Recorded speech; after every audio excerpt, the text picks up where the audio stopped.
91টা ছিল সবচেয়ে আমার দেখা নির্বাচনগুলোর মধ্যে সবচেয়ে প্রতিদ্বন্দ্বিতাপূর্ণ আমার কাছে মনে হয়েছে, এবং যেটা আমি মানে অবজার্ভ করতেও সবচেয়ে বেশি আনন্দ পেয়েছি, কারণ সে নির্বাচনের সময় তো অনেক আলো, অনেক রঙিন পোস্টার, অনেক কিছু থাকতো যেগুলো এখন আর নেই। সো একটা মানে উৎসবমুখর পরিবেশ ছিল। এখন উৎসবটা একটু গায়ের জোরে করা হয়, মানে গলা ফাটিয়ে চিৎকার করে গান গেয়ে ওগুলা রাস্তায় বাজাচ্ছে, এবং লোকজন যন্ত্রের ব্যবহার বেশি, লোকজন পছন্দ করছে কি করছে না কেউ কেয়ার করে না। তো এটা গায়ের জোরে একটা উৎসব মুখর পরিবেশ সৃষ্টি করার চেষ্টা, যেটা 91 ছিল না, এটা চেষ্টা করতে হয়নি। যেহেতু আপনি পুরনো সময়ের আলাপটাই আনলেন, আমরা লম্বা সময় পার করেছি এবং বারবার বলা হচ্ছে যে এটা নতুন সময়ে পা রাখছে। আমরা 91-এও দেখেছি যে নতুন সময়ের কথা বলা হয়েছে, আমরা 2008-এও দেখেছি, 73-এ বলা হয়েছিল, আবার 2026 বারবার নতুন সময় আমাদের আসছে। প্রতিদ্বন্দ্বিতার জায়গাটায় ফিরতে চাই। এবারের নির্বাচনী পরিবেশ কতটা প্রতিদ্বন্দ্বিতাপূর্ণ মনে করছেন বা দেখছেন? প্রতিদ্বন্দ্বিতা হচ্ছে এখানে, তবে প্রতিদ্বন্দ্বিতা একটু অড প্রতিদ্বন্দ্বিতা, কারণ এখানে বিএনপি এবং জামাতের মধ্যে প্রতিদ্বন্দ্বিতা হচ্ছে। এই বিএনপি এবং জামাত 91-এর পর থেকেই আসলে তারা মিত্র। 2001 সালে তো তারা একসাথে নির্বাচন করেছে, একসাথে সরকার গঠন করেছে, সরকারের ভালো মন্দ দুটাই অংশীদার তারা, এবং তারপরে তারা একসাথে আন্দোলন করেছে, রাজপথে জ্বালাও পোড়াও ভাঙচুর যা কিছু করার একসাথে করেছে, এবং তারা এইভাবে চলেছে। 2008 সালেও নির্বাচন করেছে একসাথে। হঠাৎ করে তারা প্রতিদ্বন্দ্বী হয়ে গেছে, বিকজ আওয়ামী লীগ মাঠে নেই। সো দুজনের একজন মনে করছে যে আমার তো ক্ষমতায় যাওয়া দরকার, আরেকজন মনে করছে বল আমি বাদ যাই কেন। তো এই প্রতিদ্বন্দ্বিতাটা কেমন জানি মানে ঠিক প্রতিদ্বন্দ্বিতা সেভাবে মনে হচ্ছে না, যেটা আর কি মানে রিয়েলি প্রতিদ্বন্দ্বিত তারা ছিল না। মানে বিএনপি এবং আওয়ামী লীগ যেরকম প্রতিদ্বন্দ্বী ছিল, বা আওয়ামী লীগ এবং জামাত যেরকম একে অপরকে দুই চোখে দেখতে পারতো না, বিএনপি এবং জামাতের তো সেই অবস্থা না। অনেকে মনে করছে এটা একটা কৃত্রিম প্রতিযোগিতা, যেহেতু আওয়ামী লীগ নাই সেহেতু প্রতিদ্বন্দ্বিতা হবে কার সাথে? তো নিজেদের মধ্যেই প্রতিদ্বন্দ্বিতা হচ্ছে। যারা শেখ হাসিনার বিরুদ্ধে একসাথে লড়াই করেছিল এখন নিজেদের মধ্যে হবে। সো এখানে একটা প্রতিযোগিতা আছে, কিন্তু আপনি যদি দেখেন এদের ইশতেহার বা এরা কি কথা বলছে, খুব বেশি পার্থক্য কি দেখেন? আমি ইশতেহারের আলাপে আসবো, কিন্তু তার আগে একটা জায়গায় একটু আনতে চাই যে প্রতিদ্বন্দ্বিতা এবং মানুষের সামনে আসলে তারা কি হাজির করছেন দুজনকে ব্যতিক্রম দেখানোর ক্ষেত্রে। আমি যদি দেখি যে 71 ইস্যু, স্বাধীনতা বিরোধিতা, চাঁদাবাজি, নারী, ধর্ম, এই 5টা মোটা দাগে আমরা দেখছি তাদের প্রতিদ্বন্দ্বিতার জায়গা। আমি যদি কিছু রিপোর্টও দেখে থাকি এর মধ্যে, সেক্ষেত্রে আপনি দেখেন যে বিএনপির চাঁদাবাজিকে ক্যাশ করছে জামায়াতে ইসলাম, আবার বিএনপি হচ্ছে জামায়াতের ধর্মকে ক্যাশ করছে। এই করে তারা সামনে নিয়ে আসছে এই ইস্যুগুলোকে, এগুলো দিয়েই প্রতিদ্বন্দ্বিতা করার চেষ্টা করছে। আপনার কাছে কি মনে হয় একজন সাধারণ ভোটার এই জিনিসগুলো আসলে কতটা নিচ্ছে? সে তার দল বা তার নেতা বা তার এমপি সিলেকশনের ক্ষেত্রে এইগুলো আসলে কতটা ম্যাটার করে? আমার মনে হয় চাঁদাবাজিটা মানুষকে ডিরেক্টলি এফেক্ট করে, কারণ চাঁদাবাজি পাড়ায় পাড়ায় হতে পারে, বাস স্ট্যান্ডে হতে পারে, হাটে বাজারে হতে পারে, যেটা দ্রব্যমূল্যের উপর প্রভাব রাখতে পারে। কাজেই চাঁদাবাজিটা বিএনপির জন্য কিন্তু একটা বিএনপিকে একটা নাজুক পরিস্থিতিতে ফেলে দেয়, কারণ এই অভিযোগটা শুধু বিএনপির বিরুদ্ধেই হয় বেশি, অন্যান্যদের বিরুদ্ধে কিন্তু সেটা হয় না। আগে আওয়ামী লীগের বিরুদ্ধে হতো, এখন বিএনপির বিরুদ্ধে হয়। কারণ কথা আছে যে আওয়ামী লীগের পতনের পর বিএনপি কি করলো? হাটবাজার দখল করলো। আর জামাত কি করলো? তারা সরকারের বিভিন্ন স্থান দখল করলো। হ্যাঁ, সো দুই রকমের দখল। সো কিন্তু চাঁদাবাজিটা মানুষ বোঝে, সরকারের ভেতরে কোন মন্ত্রণালয়ে কোন পজিশন, ব্যুরোক্রেসি দখল সে আসলে দেখে এটা না, তার চোখের সামনে হয় না বা তাকে ডিরেক্টলি এফেক্ট করে না, কিন্তু সেটা হয়েছে। সেদিক থেকে বিএনপি একটু খারাপ অবস্থা আছে, এবং চাঁদাবাজিটা জামাত তাদের বিরুদ্ধে ইউজ করছে। ধর্মটা মানে জামাত চেষ্টা করছে নিজেকে একটা মানে ধর্ম থেকে একটু বেরিয়ে আসতে, বা অ্যাটলিস্ট লোককে দেখানোর জন্য যে আমি ধর্ম নিয়ে রাজনীতি করি না। কিন্তু তাদের গঠনতন্ত্র দেখলেই বোঝা যায় যে তারা একেবারে পুরোপুরি একটি ধর্মভিত্তিক মৌলবাদী দল। কিন্তু আবার রাজনীতি করতে এসে তারা যখন বক্তৃতাবাজি করছে এবং ইশতেহারে যা লেখা আছে সেখানে কিন্তু ধর্মকে সেভাবে প্রাধান্য তারা দিচ্ছে না, তো তারা কাউন্টার করছে সেটা, কিন্তু বিএনপি সেটাকে টার্গেট করছে। সো ওইটা আমার কাছে মনে হয় যে মানুষ যদিও ধার্মিক, এবং শুধু মুসলমানরা না, আমার মনে হয় হিন্দু, বৌদ্ধ, খ্রিস্টান তারা সবাই ধার্মিক এই দেশে, কিন্তু তারা কিন্তু ধর্মভিত্তিক রাজনীতি সেভাবে পছন্দ করে না। সো এই জন্য বাংলাদেশে আপনি দেখেন কোনো সুষ্ঠু এবং অবাধ নির্বাচনে ধর্মভিত্তিক কোনো দল খুব বেশি ভোট পায় না। তারা যখন একাও নির্বাচন করে তারা কিন্তু খুব বেশি ভোট পায় না। কিন্তু এবার তো বলা হচ্ছে যে সব হিসেব নিকেশ উল্টে যাবে, হয়তো সে জিততে পারবে না, অনেকে বলছেন জেতার সংখ্যাটা, অনেকে বলছেন আবার বলছেন যে হয়তো জিততে পারবে না, কিন্তু এই ধর্ম দিয়েই আসলে এই রাজনৈতিক দলগুলো তাদের ইতিহাসের সবচেয়ে বড় শক্তিতে পরিণত হতে যাচ্ছে। হ্যাঁ, তারা শক্তিতে পরিণত হতে পারে, কিন্তু নির্বাচনে জিতবে কিনা শুধু ধর্ম দিয়ে পারবে না সেটা। এবং সেই জন্য বিএনপির পাল্টা আক্রমণ, কারণ চাঁদাবাজি তো হচ্ছে জামাত ইসলামের সবচেয়ে বড় হাতিয়ার, তো বিএনপির পাল্টা আক্রমণে আছে মূলত আপনার ৭১-এর ব্যাপারটা, কারণ এখানেই জামাত সবচেয়ে নাজুক অবস্থায় আছে। কারণ এই ৭১-এর ব্যাপারটা এখনও তাদের গলায় ঝুলে আছে, গলার উপর ঝুলে আছে, এবং সেটার থেকে তারা এখনও বের হতে পারেনি, এবং এটা বের হতে তাদের আরও সময় লাগবে। এবং যতক্ষণ না তারা বের হবে এই ইস্যুটা তাদেরকে সামনে আসতেই থাকবে। প্রতিটা নির্বাচন বা নির্বাচনের পরেও তাদের সামনে এই ইস্যুটা আসতে থাকবে, তাদেরকে জবাবদিহি করতে হবে ৭১ নিয়ে, তারা পছন্দ করুক আর না করুক।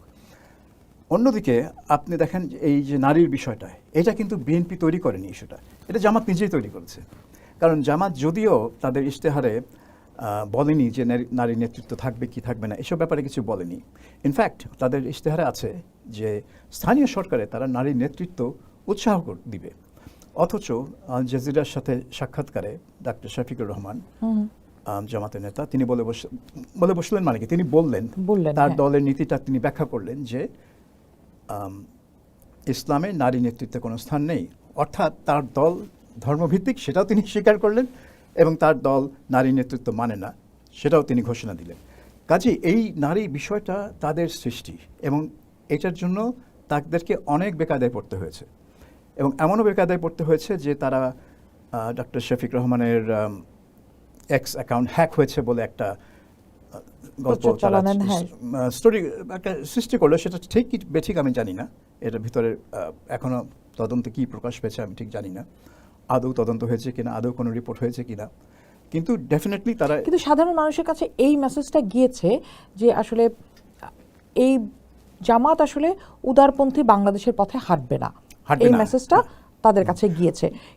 যতই তারা চেষ্টা করছে দুনিয়াকে বোঝানো যে তারা একটা মডারেট ইসলামী দল, তারা উগ্র দল না, তারপরেও এই মেসেজটা অলরেডি চলে গেছে যে তারা আসলে বেশ একটা কট্টর নীতি অনুসরণ করবে।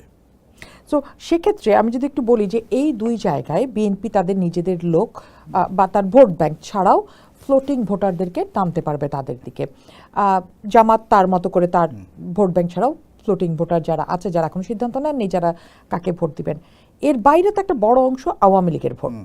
সেই আওয়ামী লীগের ভোট টানার জন্য কার পলিসি আপনার কাছে যুক্তিসঙ্গত মনে হচ্ছে বা ভালো মনে হচ্ছে, আমি যদি সহজ ভাষায় বলি? এখন আমি সম্প্রতি গোপালগঞ্জ গিয়েছিলাম, এবং বাংলাদেশের গোপালগঞ্জের মতো শক্ত আওয়ামী লীগ ডিস্ট্রিক্ট আর নেই। তো সেখানে গিয়ে যেটা বুঝলাম যে বিএনপি জানে, বিএনপির প্রার্থীরা জানে যে এখানে শেখ মুজিব, বঙ্গবন্ধুর স্মৃতি, তার লেগাসি, এবং ৭১-এর মুক্তিযুদ্ধের লেগাসি, এই দুটো হচ্ছে সবচেয়ে ইম্পর্টেন্ট ফ্যাক্টর। যে কারণে তাদের প্রচারণায় তারা মুক্তিযুদ্ধের পক্ষের দল সেটা তারা বারবার করে বলছে, এবং তারা বারবার বলছে যে তাদেরকে যদি ভোট না দেওয়া হয় তাহলে মুক্তিযুদ্ধের বিরোধী দল যারা স্বাধীনতার বিরোধিতা করেছিল অর্থাৎ জামাত, তারা ক্ষমতায় চলে আসতে পারে, এই ওয়ার্নিংটা তারা দিচ্ছে। কাজেই বিএনপির স্ট্র্যাটেজি হচ্ছে যে এই মুক্তিযুদ্ধের কথা বলে আওয়ামী লীগের ভোটগুলা তাদের দিকে টানা। অন্যদিকে জামাত হয়তো বলছে, হয়তো না, হয়তো বলছে যে আওয়ামী লীগ নেতা কর্মীদের বিরুদ্ধে যত মামলা হয়েছে গত ১.৫ বছরে, হাজার হাজার মামলা হয়েছে, শত শত মামলা হয়েছে, হাজার হাজার নেতা কর্মী এখনো জেলে আছে বিনা বিচারে, যে এইসব করেছে বিএনপির লোকজন, বিএনপি নেতা কর্মী এবং তাদের আইনজীবীরা। কাজেই আপনারা যদি প্রোটেকশন চান, আপনারা যদি শান্তিতে থাকতে চান, আপনারা জামাতকে ভোট দিন, নাহলে বিএনপি ক্ষমতায় আসলে তারা কিন্তু আপনাদের বিরুদ্ধে এইসব করবে, প্রতিশোধ নেবে, আমরা প্রতিশোধ নেব না। সো বিএনপির মেসেজ হচ্ছে যে আমরা প্রতিশোধ নেব না, আমাদের ইলেক্ট করেন। আর বিএনপির, সরি, এটা জামাতের মেসেজ, আর বিএনপির মেসেজ হচ্ছে যে আমরা ক্ষমতায় আসলে ৭১-কে সমুন্নত রাখবো, জামাতকে দূরে রাখবো। আচ্ছা, এই যে মেসেজটা দিল, তো এইখানে আপনি প্রশ্ন করতে পারেন যে, আপনি যেটা প্রশ্ন করেছেন ইনফ্যাক্ট, যে কোনটা আওয়ামী লীগের জন্য সবচেয়ে ভালো হবে। গোপালগঞ্জে দেখলাম যে ৭১টা হচ্ছে সবচেয়ে গুরুত্বপূর্ণ। তারা কিন্তু মামলা হামলা নিয়ে অত চিন্তিত না, তারা চিন্তিত হচ্ছে ৭১ এবং বঙ্গবন্ধু, এই দুইটা স্মৃতি যেন কোনোভাবেই মুছে না যায়। সেক্ষেত্রে তারা নিশ্চয়ই অসাম্প্রদায়িক শক্তি বলতে বিএনপি এখন যেটা বলছে যে আওয়ামী লীগের পর আমরাই অসাম্প্রদায়িক শক্তি, আমরা মুক্তিযুদ্ধের সপক্ষের শক্তি, নিশ্চয়ই সেদিকেই ভোট যাবে বলে আপনার, যদি যারা ভোট দিবে তারা ওদিকেই ভোট দিবে বলে মনে হয়। সেক্ষেত্রে এবার নির্বাচনে আওয়ামী লীগের ভোটার টার্ন আউট কত হতে পারে? সেটা তো বিরাট একটা প্রশ্ন, কারণ আমি একজনের কাছে শুনলাম যে শেখ হাসিনা আওয়ামী লীগ সমর্থকদের বলেছে ভোট কেন্দ্রে না যেতে। হ্যাঁ, কিন্তু ভোট কেন্দ্রে না যেতে বলা যত সহজ, ওইটাকে মানে প্রয়োগ করা বা ইমপ্লিমেন্ট করা তত সহজ না। কারণ আওয়ামী লীগ তো সেভাবে মানে রেজিমেন্টেড সংগঠন না। এখানে তো একটা উপর থেকে আদেশ আসলেই সবাই সেটা পালন করবে সেটা না। আওয়ামী লীগ, বিএনপি এই দুটো তো বুর্জোয়া দল, তারা সেভাবে মানে নিয়ন্ত্রিত দল না, জামাতের মতো বা আগের কমিউনিস্ট দলের মতো যে উপর থেকে যে আদেশ আসবে সবাই সেটা নিশ্চুপ পালন করবে, সেটা না। অনেকেই অনেক কারণে ভোট দেবে, যেরকম পারিবারিক কারণে হতে পারে বা বন্ধুবান্ধবদের কারণে হতে পারে। নিরাপত্তার ক্ষেত্রে অনেকে ভোট দিতে চাচ্ছেন, কারণ ভোট না দিলে তুমি আওয়ামী লীগ, ভোট দিলে আসলে তুমি নিশ্চয়ই জামাত করো কিংবা বিএনপি করো, মানে এই যে নিরাপত্তাহীনতাটাও আসলে কিন্তু এরা ভুগছেন। এটা খুবই ঠিক কথা। কারণ গোপালগঞ্জে আমরা একটা গ্রামে গেছিলাম, গ্রামাঞ্চলে কয়েকটা গ্রাম, এবং সেখানে মূলত হিন্দু গ্রাম এটা। এবং তারা যেটা বলছিল যে প্রথমে তারা বলছিল যে এখানে অনেকেই ভোট দিতে চায় না, কিন্তু মনে হয় যে তাদের ভোট দিতে হবে। তো আমরা বললাম দিতে হবে মানে কে আপনাদের ফোর্স করবে? বলে না সেটা ব্যাপারটা সেরকম না। এখানে 1600 ভোট আছে আমাদের গ্রামে, এখান থেকে যদি আমরা মানে 800 জন যদি ভোট না দেই তাহলে তারা বুঝবে আমরা ভোট দেই নাই। তখন এটা মানে লক্ষ্য করা হবে এবং পরে আমাদের অসুবিধা হতে পারে। সেজন্যই তারা মনে করছে তাদেরকে ভোট দিতে হতে পারে। তবে কাকে ভোট দিবে, কিভাবে দিবে, সেটা তো অবশ্যই তারা বলেনি। এই যে মানুষ তার অধিকারের জন্য ভোট দিবে, তার মৌলিক অধিকারের জন্য সে আসলে ভোট দিবে, কিন্তু মৌলিক অধিকারের মধ্যেও তো আসলে সবচেয়ে বড় বিষয়টি হচ্ছে তার নিরাপত্তা। সে তার দেশে আসলে কতখানি নিরাপদ বোধ করছে। কিন্তু ভোটের নামে, যার অধিকার ফিরিয়ে দেওয়ার নামে আমরা যে অনিরাপদ করে ফেলছি, এটা তো আমাদের রাজনৈতিক চর্চা, এটাই সংস্কৃতি হয়ে গেছে।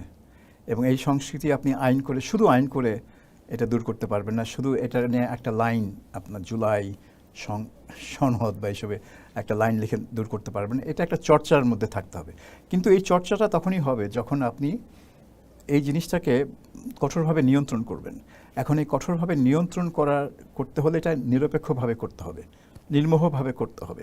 আপনি এক দলকে নিয়ন্ত্রণ করবেন, অন্য দলকে আপনি ছাড় দিবেন, তাহলে হবে না, তাহলে কিছু হবে না। আপনি যেই এটা ভায়োলেট করবে তাকেই আপনার নিয়ন্ত্রণ করতে হবে।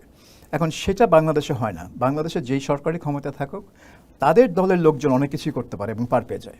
কিন্তু বিরোধী দল যদি কিছু করে তখন আর না করলেও তারা নির্যাতিত হয়, আর করলে তো কথাই নেই। কাজে এই সংস্কৃতিটা যখন দূর হবে, কবে দূর হবে আমি জানি না। পুলিশ বাহিনী যখন নিরপেক্ষভাবে আইনটা প্রয়োগ করতে পারবে এবং আদালতও যখন নিরপেক্ষভাবে আইনের ভিত্তিতে তার বিচার করবে এবং রায় দিবে, তাহলে কিন্তু এই চর্চাটা হবে এবং এই সহনশীলতাটা গ্রো করবে। পোস্ট দেখুন, ভাবুন, করুন, পোস্টের সাথেই থাকুন।